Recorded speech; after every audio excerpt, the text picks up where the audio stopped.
ارشد خان قادری. ارشد بھائی آپ کا استقبال ہے ہماری اسٹریم میں. السلام علیکم. وعلیکم السلام ورحمۃ اللہ وبرکاتہ. جی خیریت سے ہیں حضرت؟ الحمدللہ الحمدللہ. بتائیں ارشد بھائی. یہی میرا کچھ سوالات تھیں. جی جیسے میں بریلوی فرقے سے تعلق رکھتا ہوں اپنا. جیسے میرا علم غیب کے مطابق اور وسیلہ کے مطابق تھوڑا سوال ہے. جی بتائیں. ہمارے ہاں ما کانا و ما یکونو کے علم الغیب کے مطلب قائل ہیں لوگ ہمارے ہاں. جی تو اس کی دلیل دیتے ہیں قرآن سے ایک آیت پیش کرتے ہیں کہ اللہ نے اپنے نبی کو سب چیز سکھا دیا, اب اس میں کچھ نہیں رہ گیا. اس کے بعد ایک حدیث پیش کرتے ہیں صحیح بخاری کی, حدیث نمبر 3192 3192.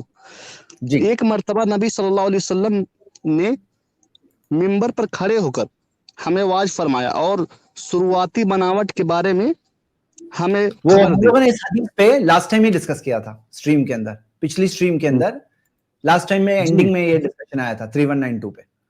جی اچھا اچھا. تو ایک جی حدیث اور بتاتے ہیں حضرت. ایک کام کرتے ہیں, اس کا شارٹ میں جی آنسر بتا دیتے ہیں. شیخ جی جی کفایت ذرا 2 لائن میں 3 لائن میں اگر آنسر آپ ایک بار دوہرا دیں اس کا دیکھیں 3192 بھائی, کا. سب سے پہلے یہ سمجھ لیجیے, جب ہم یہ کہتے ہیں نا کہ اللہ کے نبی صلی اللہ علیہ وسلم کے پاس یا کسی فرشتے کے پاس یا کسی عالم و بزرگ کے پاس علم غیب نہیں ہے, یہ علم غیب صرف اللہ تعالیٰ کی صفت ہے. تو اس کا مطلب کیا ہوتا ہے؟ اس کا مطلب یہ ہے کہ جو قوت ادراک ہے, یعنی غیبی چیز کو جاننے کی جو قوت ہے, یعنی مان لیجیے ہم یہاں پہ بیٹھے ہوئے ہیں اور دیوار کے اس پار کیا ہو رہا ہے, یہ آدمی بغیر کسی آلے کے ایسے اپنی مطلب انسان اپنی عقل سے اپنی آنکھ سے نہیں دیکھ سکتا ہے. کوئی کیمرہ لگا دے الگ بات ہے, کوئی وسیلہ کوئی ذریعہ بنا دے, لیکن ایسے ہمارے سسٹم میں اللہ تعالیٰ نے ہماری باڈی میں کوئی سسٹم انسٹال نہیں کیا ہے کہ اس سے ہم ڈیٹیکٹ کر سکیں, پتہ کر سکیں کہ یہاں دائیں کیا ہے, بائیں کیا ہے, آگے کیا, پیچھے کیا ہے, اور ایک دن پہلے کیا ہو رہا تھا اور آگے کیا ہو رہا ہے. یعنی بیک وقت ہم ساری چیزیں جان رہے ہوں, یہ صلاحیت اللہ رب العالمین نے کسی کے اندر نہیں رکھی ہے, چاہے وہ کوئی فرشتہ ہو, چاہے کوئی نبی ہو, چاہے کوئی بزرگ ہو. تو یہ ایک بار پھر دوہرا رہا ہوں, قوت ادراک یعنی غیبی چیزوں کو جاننے کی قوت, وہ ماکان ما یکون تو جانے دیجئے, ایک دن کے لیے بھی کسی کو یہ عطا نہیں کیا ہے. یعنی یہ صلاحیت اللہ تعالیٰ نے ایک دن کے لیے کسی کو نہیں دیا کہ وہ صرف ایک دن کے اندر یہ جان لے. جیسے وہ ہندوستان میں ہے یا عرب میں ہے تو جان لے کہ ہندوستان میں کیا ہو رہا ہے, پاکستان میں کیا ہو رہا ہے, فلاں جگہ کیا ہو رہا ہے, اس دن میں اس وقت کہاں کہاں کیا ہو رہا ہے, وہ ساری چیزیں اسے پتا ہو. یہ اللہ تعالیٰ نے ایک دن کے لیے بھی کسی کو یہ صفت اور یہ قوت نہیں دی ہے.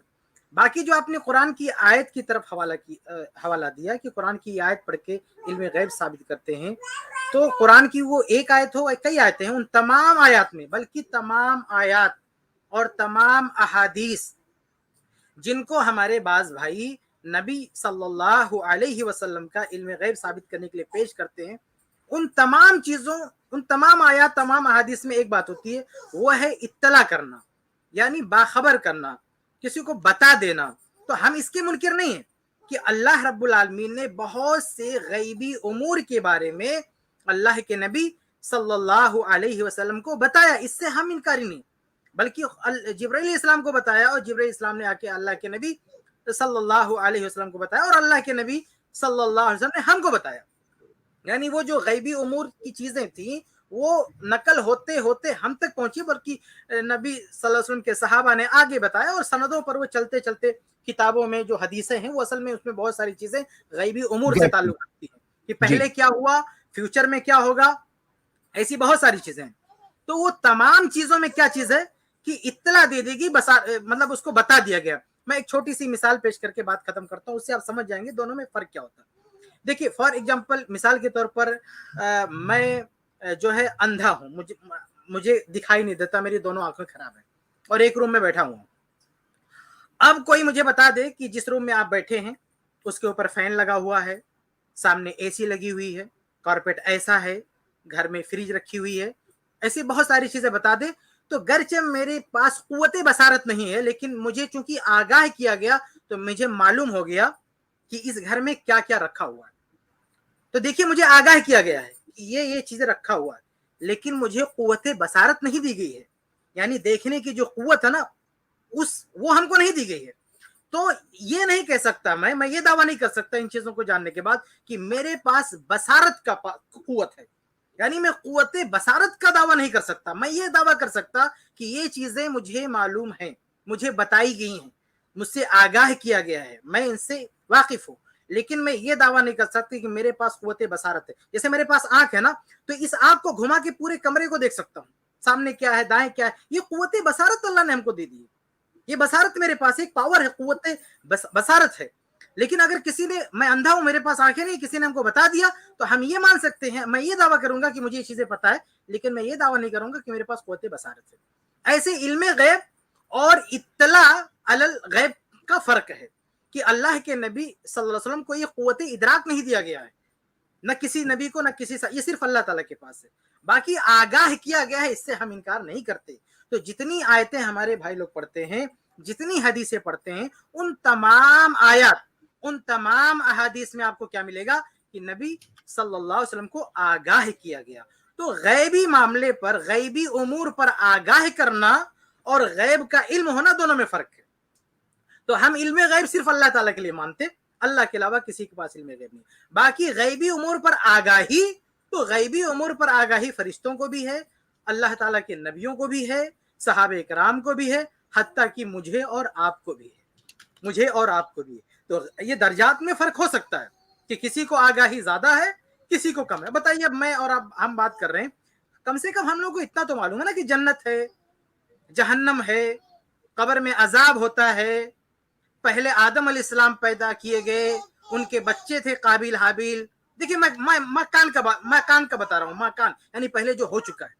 پہلے کیا ہو چکا؟ آدم علیہ السلام پیدا ہوئے، ان کے بیٹے تھے قابیل حابیل، قابیل نے حابیل کو قتل کیا. پھر کتنے انبیاء، ابراہیم علیہ السلام، موسیٰ علیہ السلام، عیسیٰ علیہ السلام، سورہ یوسف کا پورا قصہ، یوسف علیہ السلام کا پورا قصہ جو سورہ یوسف میں موجود ہے. ہم نے مکان کے بارے میں کتنا زیادہ معلومات رکھتے ہیں، اور ما یکون کے بارے میں، فیوچر میں قیامت آئے گی، دجال آئے گا، قیامت کی نشانیاں ہم جانتے ہیں کہ دجال آئے گا، عیسیٰ علیہ السلام نازل ہوں گے، دجال کو قتل کریں گے، اس کے بعد محشر میں سب لوگ اکٹھا ہوں گے، اللہ تعالیٰ کے یہاں حساب و کتاب ہوگا، جنتی جنت میں جائیں گے، جہنمی جہنم میں جائیں گے. یہ فیوچر کا علم، یہ فیوچر کے بارے میں ہمارے پاس آگاہی ہے. تو اس کا یہ مطلب نہیں ہے کہ ہم یہ دعویٰ کر لیں کہ ہمارے پاس علم غیب ہے. اب بتائیے، میں مکان کے بارے میں اتنا جانتا ہوں، ما یکون کے بارے میں اتنا جانتا ہوں، میں جانتا ہوں، آپ بھی جانتے ہو، لیکن ہم اور آپ بیٹھ کے اتنا جاننے کے بعد یہ دعویٰ نہیں کر سکتے کہ ہمارے پاس علم غیب ہے. کیوں؟ کیونکہ یہ چیزیں ہمیں بتائی گئی ہیں، ہمارے اندر کوئی قوت ادراک نہیں ہے. ہمیں علماء کے ذریعے پتہ چلی ہے، محدثین کے ذریعے پتہ چلی. محدثین نے اپنے استادوں کو، انہوں نے اپنے استاد سے، انہوں نے اپنے استاد سے، انہوں نے صحابہ سے، انہوں نے اللہ کے نبی صلی اللہ علیہ وسلم سے، اللہ کے نبی صلی اللہ علیہ وسلم نے جبرائیل علیہ السلام سے، جبرائیل علیہ السلام نے اللہ تعالیٰ سے. تو یہ باتیں نقل ہوتے ہوتے آئی ہیں، اس کی بنیاد پر ہم علم غیب کا دعویٰ نہیں کر سکتے. تو شارٹ میں وضاحت کرتا ہوں، مختصر کرتا ہوں کہ علم غیب نہیں کسی کے پاس اللہ کے علاوہ. باقی غیبی امور پر آگاہی ہر ایک کو ہے، ہر مسلمان کو ہے، بلکہ کوئی مسلمان ہو ہی نہیں سکتا اگر وہ غیبی امور پر آگاہ نہیں ہے، اس پر اس کو ایمان نہیں ہے. صرف آگاہ اس کو کیا گیا، اس کو ایمان لانا ہے، ماننا ہے. جنت ہے اسے ماننا ہے، جہنم ہے اسے ماننا ہے.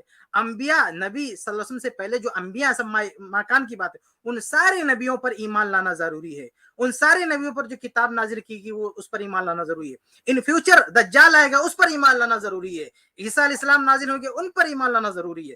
تو نہ صرف یہ کہ ہر مسلمان غیبی امور پر آگاہ ہے، بلکہ اس پر ایمان رکھتا ہے. اگر وہ ایمان نہ رکھے تو دائرہ اسلام سے خارج ہو جائے گا. لیکن اس سب کے باوجود ہم یہ نہیں کہہ سکتے کہ اس کے پاس علم غیب ہے. تو یہ فرق ہے کہ علم غیب کسی کے پاس نہیں اللہ کے علاوہ.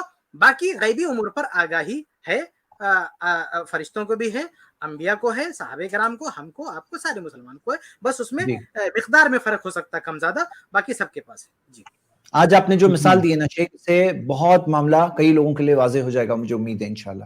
جو حدیث جو بھائی کہہ رہے تھے، یہ حدیث میں اسکرین پہ لا رہا ہوں، اس کو بھی شیخ مختصر میں آپ ایکسپلین کر دیں جو حدیث یہ بتا رہے تھے.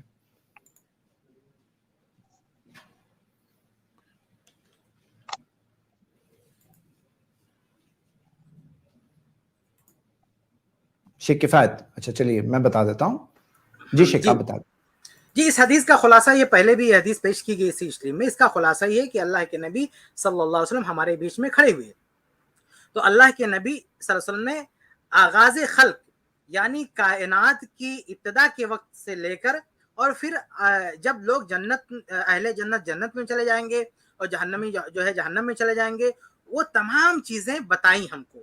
آپ دیکھیں کیا کہہ رہے ہیں صحابہ کرام کہ اللہ کے نبی صلی اللہ علیہ وسلم کھڑے ہوئے اور اس مدت میں یعنی آپ نے جو خطبہ دیا وہ کتنے بھی دیر کرا ہو اس مدت میں آپ نے جو بتایا ماضی کی باتیں بتائی مستقبل کی باتیں بتائی ابتدائی خلق کے بارے میں بتایا یہاں تک کہ فیوچر میں اہل جنت جنت میں چلے جائیں گے جہنمی جہنم میں چلے جائیں گے وہ ساری چیزیں بتائی. پھر صحابہ کرام کیا کریں بہت ہی اہم چیز ہے کہ حفظ ذالک من حفظہ ہم میں سے بہت سے لوگوں کو یہ باتیں یاد رہ گئی جن لوگوں نے یاد کیا یاد رہ گئی جو بھول گیا وہ بھول گیا.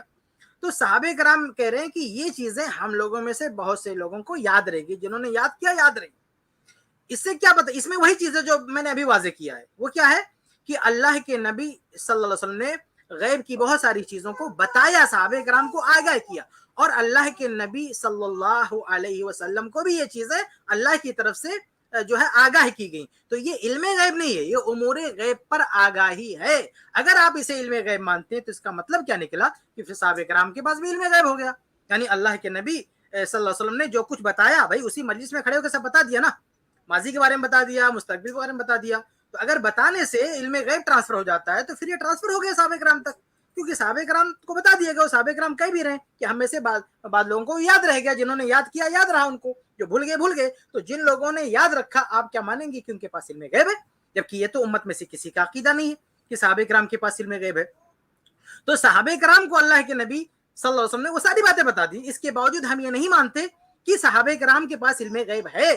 تو وہ باتیں جو اللہ کے نبی صلی اللہ علیہ وسلم نے بتائیں وہ باتیں اللہ کے نبی صلی اللہ علیہ وسلم کو بھی جبرائیل علیہ السلام کے ذریعے بتائی گئی. اللہ تعالیٰ نے اللہ کے نبی صلی اللہ علیہ وسلم کو بتایا ہے تو آگاہ کیا امور غیب پہ آگاہ کیا ہے اس سے ہم انکاری نہیں ہے بلکہ میں کہتا ہوں نا ہر دلیل کا بھی جواب ہے ایک ہی جواب ہے چاہے قرآن کی آیت پڑھی ہے چاہے کوئی حدیث لائی ہے جس سے لوگ علم غیب ثابت کرتے ہیں اس میں ایک چیز آپ کو ملے گی کہ غیبی امور پر آگاہ کیا گیا ہے علم غیب نہیں اور آگاہ بھی ہر چیز پر نہیں کیا گیا ہے.